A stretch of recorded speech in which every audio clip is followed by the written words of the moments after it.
दोस्तों, पिछले कुछ दिनों में प्रधानमंत्री नरेंद्र मोदी लगातार 5 देशों की यात्रा पर गए। सोशल मीडिया पर कई लोग पूछ रहे हैं कि आखिर मोदी जी इतने देशों में क्यों जा रहे हैं? भारत को इससे क्या फायदा होगा? क्या ये सिर्फ विदेश घूमने की यात्रा है या इसके पीछे कोई बड़ा प्लान है? आज इस वीडियो में हम बिल्कुल आसान भाषा में समझेंगे कि मोदी जी किन 5 देशों में गए, वहाँ क्या हुआ और आम भारतीय लोगों को इससे क्या फायदा मिल सकता है। देखिए दोस्तों, आज दुनिया सिर्फ युद्ध और राजनीति से नहीं चलती। आज दुनिया चलती है व्यापार, तेल, टेक्नोलॉजी और देशों की दोस्ती से। जिस देश के दुनिया के बड़े देशों से अच्छे संबंध होते हैं, उस देश की इकोनॉमी भी मजबूत होती है, नौकरियां भी बढ़ती हैं और दुनिया में उसकी ताकत भी बढ़ती है। इसी वजह से प्रधानमंत्री मोदी ने 5 देशों की यात्रा की। सबसे पहले मोदी जी गए यूएई यानी यूनाइटेड अरब एमिरेट्स। अब सवाल ये है कि यूएई भारत के लिए इतना जरूरी क्यों है? भारत अपनी जरूरत का बहुत बड़ा हिस्सा तेल बाहर से खरीदता है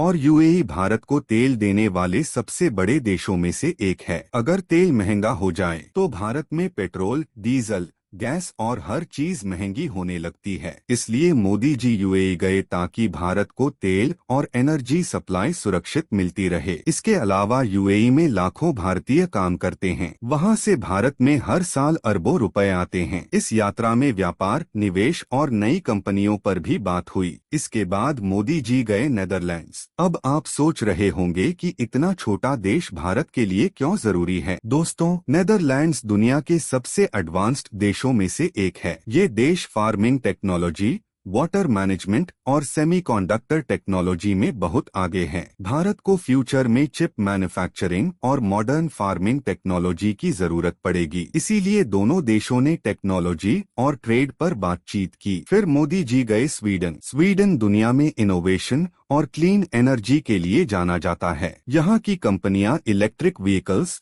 एआई और ग्रीन एनर्जी में बहुत आगे हैं। भारत अभी तेजी से इलेक्ट्रिक व्हीकल्स और रिन्यूएबल एनर्जी पर काम कर रहा है। इसलिए स्वीडन के साथ पार्टनरशिप भारत के फ्यूचर के लिए काफी जरूरी मानी जा रही है। इसके बाद मोदी जी नॉर्वे पहुंचे। नॉर्वे तेल, समुद्री व्यापार और क्लीन एनर्जी में काफी मजबूत देश माना जाता है। भारत आने वाले समय में हाइड्रोजन एनर्जी और क्लीन फ्यूल पर बड़ा काम करना चाहता है। इसी वजह से नॉर्वे के साथ एनर्जी कोऑपरेशन पर चर्चा हुई। अंत में मोदी जी इटली गए। इटली यूरोप की बड़ी इकोनॉमीज में से एक है। यहाँ डिफेंस, मैन्युफैक्चरिंग और लक्जरी इंडस्ट्रीज काफी मजबूत हैं। भारत और इटली ने ट्रेड, मैरिटाइम सिक्योरिटी और मैन्युफैक्चरिंग पर चर्चा की। लेकिन अब सबसे बड़ा सवाल ये है कि आम आदमी को इससे क्या फायदा होगा? देखिए दोस्तों, जब किसी देश में निवेश आता है तो वहाँ फैक्ट्रीज लगती हैं। फैक्ट्रीज लगती हैं तो जॉब्स बनती हैं। जब टेक्नोलॉजी आती है तो देश मॉडर्न बनता है। जब दुनिया के बड़े देश भारत के साथ खड़े होते हैं तो भारत की ताकत बढ़ती है। अगर भारत को सस्ता तेल मिलता है तो महंगाई कम रखने में मदद मिलती है। अगर व्यापार बढ़ता है तो भारत की इकोनॉमी मजबूत होती है। यानी ये यात्राएं सिर्फ नेताओं की मीटिंग नहीं होती, इनका असर धीरे धीरे आम लोगों की जिंदगी पर भी पड़ता है। कुछ लोग कहते हैं कि इतनी विदेश यात्राओं पर बहुत पैसा खर्च होता है। विपक्ष का कहना है कि पहले देश की अंदरूनी समस्याओं पर ज्यादा ध्यान देना चाहिए। लेकिन सरकार का कहना है